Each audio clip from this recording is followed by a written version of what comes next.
In the mid-17th century, two great maritime powers, England and the Dutch Republic, stood on the brink of conflict. Their rivalry, fueled by trade and colonial ambition, was about to ignite the North Sea, but what began as a contest for commercial supremacy would soon become a brutal lesson in the human cost of war. The Second Anglo-Dutch War was not just fought by fleets and admirals.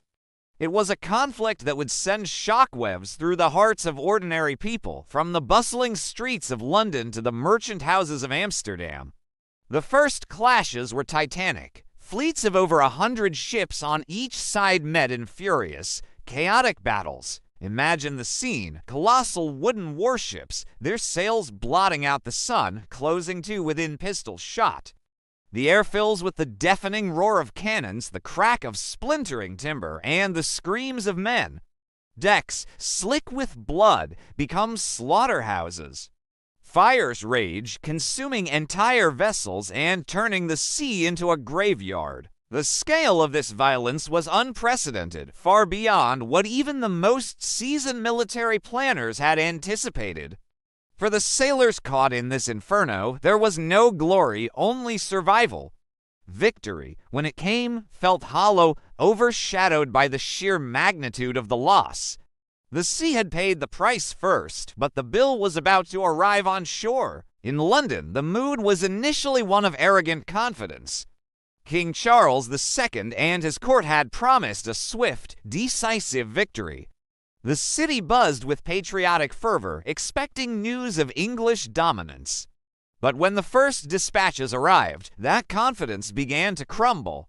Messengers, their faces grim, landed at the docks, carrying not just reports of battle, but long, terrifying lists. Crowds gathered anxiously around public notice boards, their excited chatter slowly dying down as they scanned for the names of husbands, sons, and brothers.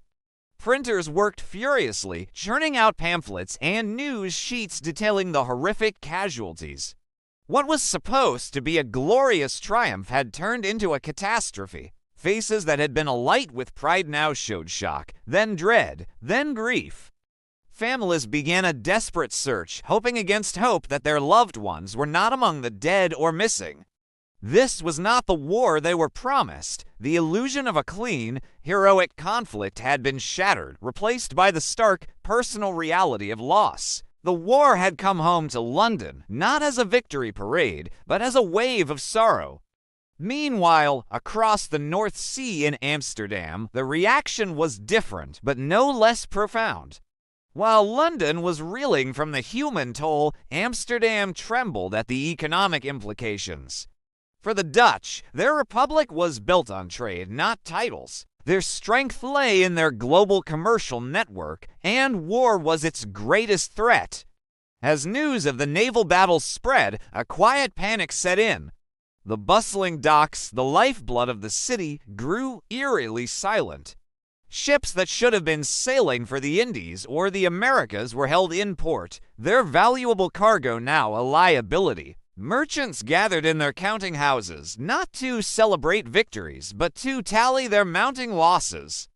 Insurance rates for shipping skyrocketed, making even the most basic trade voyages a ruinous gamble. In the halls of the city government, officials held tense meetings, their faces etched with worry. The fear wasn't about national honor, it was about survival. They worried that this costly war would strangle the commerce that sustained their entire society. For Amsterdam, every cannonball fired at sea was a direct hit on their prosperity. War was not a matter of glory, but a threat to their very way of life. In the weeks and months that followed these first brutal encounters, the mood in both nations soured completely. The initial patriotic enthusiasm evaporated, replaced by a deep, gnawing anxiety. In the taverns of London and Amsterdam, the talk was no longer of quick victory, but of the war's endless cost.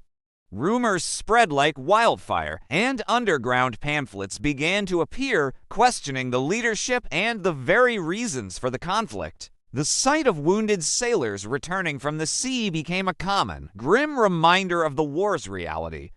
These men, maimed and broken, were living proof of the horror that lay just over the horizon. Churches filled with people praying not for victory, but for peace, for an end to the bloodshed. The war was no longer an abstract political game played by kings and ministers. It had become personal. It was the empty chair at the dinner table, the shuttered business on the canal, the haunting memory of a loved one lost to the waves. The first battles of the Second Anglo-Dutch War changed everything.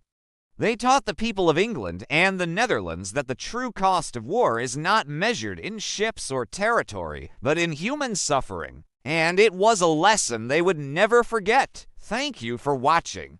If you found this glimpse into the past insightful, please consider liking this video and subscribing to our channel for more stories that connect history to the human experience. We'll see you next time.